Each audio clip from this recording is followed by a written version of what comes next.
Hello, and welcome to another episode of the Small Business Growth Podcast. We are teaching you how to stand out and sell out your brand online by building an obsessed online community around your brand. I am so glad that you're here. If you are new here, I just want to take a second to welcome you. Hello, my name is Madison Page. I am a business growth specialist, and I have been working in this industry for 8 to 10 years. I've helped hundreds of people grow their business, and we primarily work with product-based business owners to really help your social media explode, but there's a bunch of service-based in there as well. If you're new here, we like to teach in a fun conversational type of way where it's kind of like sipping coffee with a biz bestie is what we like to call it. What I like to say there is that instead of it feeling like a talk show or scripted or me talking at you, it's you and I having a real conversation. So a lot of times you'll hear guided exercises or questions or things like that. You can also watch the episode on YouTube where it really is face-to-face, you and I having this full conversation. The link for the YouTube is in the show notes, and we can start having our conversation there as well. If you're not new here, welcome back, girlfriend. This is one of my favorite episodes of the year. I do it at the end of every year. You can go back and listen to Marketing Trends of 2023, Marketing Trends of 2022, and I don't know how many years I've done it, but I've done it for a while now. And so really what we're going to talk about today is my perceived trends going into 2024 from my experience in the industry, from what I see trending already and just trending upwards from here on out, as well as some just opinion pieces that I see kind of coming in the future. So without further ado, how many do I have on the list? 1, 2, 3, 4, 5, 6, 7, 8 trends going into 2024. I always think it's interesting to listen to my last year's predicted trends of 2024 or 2023, whatever, is because I can see what went right and what totally was off. And honestly, I've been pretty on, if I do say so myself. So we're going to dive on into these. And like I said, some of them have strategy behind them. I like to read Harvard Business Review in the morning. And as well as I've been reading a lot of journals that are coming out and research studies and things like that. But I also just kind of see where things trend inside of the industry from being in it for so many years. You can kind of see the ebbs and flows, and that is what we are talking about today.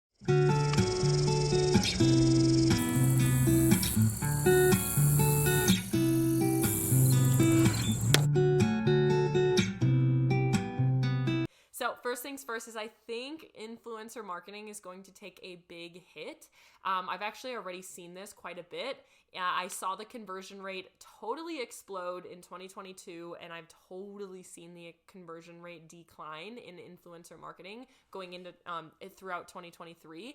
And I just think going into 2024, I just see that conversion being even lower and it kind of starting to wean out a little bit. Why this is because truly influencers have started charging so much for a post. Not to say that influencers don't deserve to get paid for their work, but there are influencers that are charging so much, hundreds and thousands of dollars. A lot of people, even with under 10,000, 20,000, 50,000 followers, are charging nearly $1,000 for a single post. And it's not doable to small businesses. It's only doable to the big guys. And the conversion has really declined. I've had clients that are small businesses that were just them. They were their brands, and they grew their business based on getting into the hands of celebrities and big time influencers, but that was before the cost of it was so high, and it got so popular that people are kind of just numb to influencers talking about things. I rarely even buy something unless it's something that I like, a clothing item, but I rarely buy anything from an influencer a lot of times because I don't actually trust that it is something that they follow. There's a lot of influencers out there that are just posting about things just to post about them because they can make money on it. And so understanding that the conversion rate has actually declined, the consumers have gotten so much more skeptical, and that is just the first example of it, is that consumers got skeptical, and they're getting a little bit smarter. And influencer marketing, I have seen take a major decline in the conversion rate that it's already having. So if you had influencer marketing on your list, if I was wanting to be an influencer, sure, but it still sounds great. I know businesses are definitely still utilizing it, but I see it taking a big fall, and I don't really know what's going to replace it quite yet. I see it going to more like lifestyle creators that are just going to post a little bit more about that kind of stuff. But I actually feel like there's going to be, which is one of my trends as well, I think there's going to be a new Instagram platform that's going to be a very like lifestyle in a platform, not a new Instagram platform, sorry, a new social media platform in general, that's going to come out in the next year or two. They had Lemonade this year. We had Threads this year, which had a ton of hype and so many people were excited about it, which is a huge positive, but neither one of them lasted. But what this tells me, and it gave a lot of detail and a lot of research to other people, is that people will adopt a new social media platform if they can make one that people would be really excited about. People were super excited about Lemonade. People were super excited about Threads when they first came out, but they died super quickly. And so I see and I foresee there being a new social media platform out there that hopefully sticks. And I think that it's going to be very lifestyle focused, which will bring back kind of the lifestyle content that we're looking for. So first things first is I see influencer marketing is going to go out, at least a little bit. And I think it's going to start declining. Influencers also have, like, even people that have under 10,000 followers, them charging hundreds of dollars, even $100. It's hard to see an ROI on some of those investments now, because so many people have started to become an influencer or charging for some of that content. Next is I see community being more important. This is because connection and that community withstands any economic times. We are moving into January in a long-term economic decline, and people are expecting another dip. Of course, we never know if that's actually going to happen in November and December due to consumer spending being up. We've actually seen a pretty big increase in the economy in the last couple of months, but they are expecting a little bit of a dip after the holidays because people have spent so much money. 79% of Black Friday sales were on a buy now, pay later system, which just goes to say and goes to show how many people are still buying, but they are nervous about about their own spending in the economic times here. So I see community being even more important. Why this is because connection will withstand some of these economic downturns. My clients that come to me and they're like, Maddie, I'm nervous about this. I say, your community is so dang strong. They will support you. And even if it does dip, you know that you at least have some of those customers in front of you. That connection is the longevity of your sales. I have clients that will take months off, will take 6 months off, will take a full year off, whatever. They will do that, but they'll still be able to come back, or they'll take a couple weeks off. They'll come back because their community was so connected to them that people were so excited to work with them and work to buy from them and just like support their own mission, that I see that only getting stronger. So community, will say is going to be more and more important as we go. I don't see that going away anytime soon. Why? Because consumers have gotten smarter. They're more skeptical, which means it just pushes you to need more personal connection so they can actually trust you a lot deeper. That community building element really comes down to, from a sales psychology standpoint, the trust that they're building there. So I see community being even more important on your social media, having two-way communication, and really having people that are super connected to your brand. People are no longer just buying because the stuff looks cool or that other people are buying it. They're buying it because they want to support a business and who is behind that business. As with any economic downturn, there's a big a big uptake of new businesses. Why this is because a lot of people are getting laid off. A lot more people are continuing to get laid off. And in economic downturns, A, people get laid off. B, they need extra money. And so they start a business hoping to make extra money. So I do see that, they estimated that like 75, I don't quote me on these numbers, 75 million people started a business during COVID, which obviously that's not an economic downturn solely. There was other things going on there. But I see a big uptake of new businesses, which what this means, anytime there's an economic downturn, it means that there's going to be more competition inside of your business field. And so we have to kind of figure out how we can work through there being a lot of new people starting a business. Next up is I do think that there's going to be, and I've already seen this, I've been saying this to my clients for a while, I think there's going to be a big Instagram algorithm revamp. Instagram has been getting some heat recently because of their algorithm. Now, I'm not saying Instagram algorithm is impossible to use right now. I still run my business mostly off of Instagram. And a lot of my clients do, and a lot of my clients are seeing record sales even through the economic downturn, but Instagram has been catching some heat recently on their stuff, on their algorithm. So what it really means to me is basically, as you know, Instagram released Reels. And the Reels organic reach was so high. The people that you see out there that have 100,000 followers, 200,000 followers, a lot of them just got in it early on in the Instagram Reels game, and they posted 2 Reels a day, and they just blew up, and they built their following that way. And a lot of them now are calling themselves Instagram growth experts and things like that.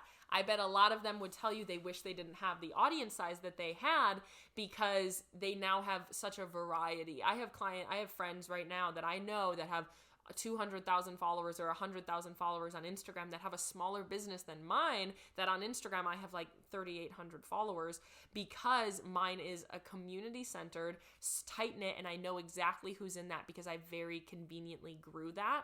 But all these people blew up. Their organic reach was huge. All of these people blew up on Instagram, and then people complained about having to post video. There was so much video complaints that they brought back photos and they decreased the organic reach of video. And now basically, because so many people complained about video, they have said nothing is going to organically grow. Of course, there's still Reels, but they don't push one thing much over the other, and so now the organic reach has totally tanked. They have been catching a lot of heat on Instagram in general, and I see, because Instagram is not going anywhere, it will not go anywhere for a long time. Instagram is going to do a big algorithm revamp, and I've already started to see it. They've already been making some major changes. I've been saying it for a while, but I think there's going to be either some like really big new features, or they are going to really dive into that organic reach again, of trying to figure that out with Reels, of what that looks like. I've also seen them toying with putting photos in Reels, and I think that is how they're going to do it, is they're going to just start putting carousels into Reels, kind of like on TikTok, as Instagram always does, is copy everybody else's things that they have, other features on other platforms, and that is how they're going to get around the organic reach thing. So I see Instagram having a big algorithm revamp. Next, as I've already touched on, I do think there's going to be a new social media app that sticks. Why this is because we had Lemonade and we had Threads, and the excitement for those platforms were so huge, which means there's a desire for another platform out there, but the downturn was so quick on both of those, which means they both weren't exactly what consumers were wanting, and they both have kind of now died off. Threads is still out there, Lemonade is still out there, and there very much so are active people on them, but I see them starting to kind of take a decline, and not even starting, they've been on a decline. But I also see that there's going to be a new social media app coming this year, and there's going to be a couple more tries. Why? Because clearly there is a desire for them.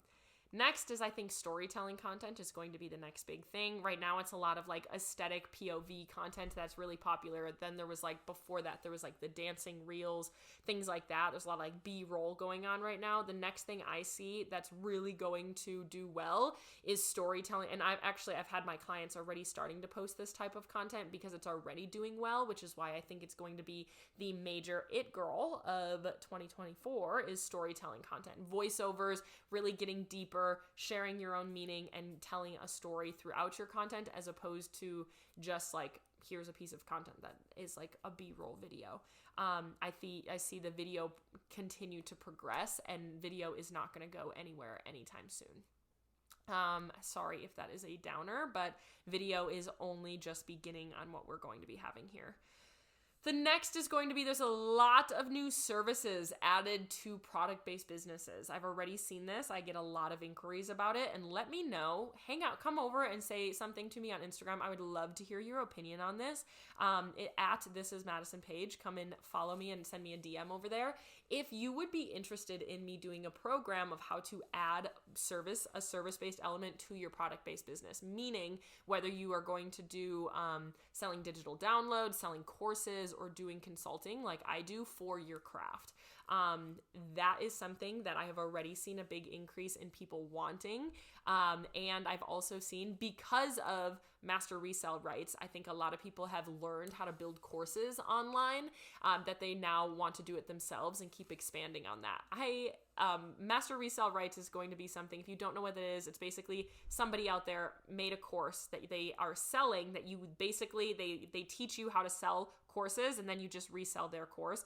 I personally am not a fan of it. Why that is because you're then going out there saying that you are a business like a business coach, and that you know how to grow businesses, where you just bought a course and took one course on how to do this, which you can't be proficient in something in that sense, and you can't teach it. You should have to, implement for a long time before you have to go out and teach those things, because you're just selling the same course. So I'm not a fan of it. I get a lot of questions of people asking if I do recommend that, but I do see that there's going to be, because of it, and a lot of people learning about courses and seeing the MRR out there, I see a lot of people wanting to actually add a service-based element to their business. And honestly, I think it's a great option for you to build passive sales. I have a lot of clients that I've worked through this with, is to add that service-based element. Why? A, I have a service-based business, and I think that it's incredibly easy to add that passive side to things by having a course. It's kind of a second business, but it is more passive, and you can see that the profit margin is really high on it as well, because you just have to pay for the softwares and things. Next is that I believe lifestyle brands will win. Why this is because, like I said, people, because of the rise and soon to be, not really fall of influencers, but of influencer marketing, people really like to see that lifestyle style to your brand, that they can really put your product inside of their brand. So I only see that getting more and more popular, where people are where your brand is going to need to be a feeling of more of like a lifestyle than ever before. How is your product going to integrate into my world? And that is what is going to sell. And this isn't on my list, but it was something that came up in my brain while I was talking. Yeah, LOL, at people that can think about multiple things at once, is AI. I see AI taking a huge jump in 2024. People that don't use AI, I think, are going to be left behind, in a sense of, you need to be able to be resourceful, and AI just allows you to be able to be more resourceful, because there's a whole system out there that's going to do it. I see AI taking a huge leap inside of business in 2024, because there's already copy things out there, there's already photos out there, there's already so much that you can utilize with AI, but it's only going to improve, and it's only going to become more important that you adopt the new technology, because people that don't are going to fall behind, because they just aren't being as resourceful as you can literally type up a full blog post in 30 seconds using AI. I think it's going to get smarter, and I think it's going to be more and more important for people to really dive into that. So those are my 9 trends that I foresee in marketing in 2024. Influencer marketing is going to go out. Community is going to be more important. There's going to be a big upswing in new businesses due to the economic downturn. I believe that there's going to be a big Instagram revamp on the algorithm. I believe there's going to be a new social media app, which I'm really excited for. I do think that storytelling content is the new big thing for the year. There's going to be a lot of services added to product-based businesses for consulting and courses and things like that. Lifestyle brands will win, as well as AI is going to be more and more important for your resourcefulness and your success as a business owner. I hope that that was helpful for you. And again, it's kind of fun just because it is a little bit more of an opinion-based thing, just based on my experience and what I see already happening and shifting, because it takes some time. But this is what I see going into 2024 as being the most important things to focus on and things to say that you don't need to focus on anymore.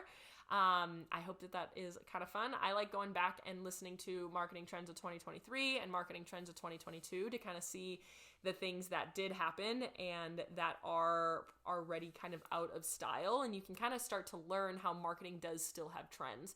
There's a lot of trends inside of the marketing world. So I hope that was helpful for you.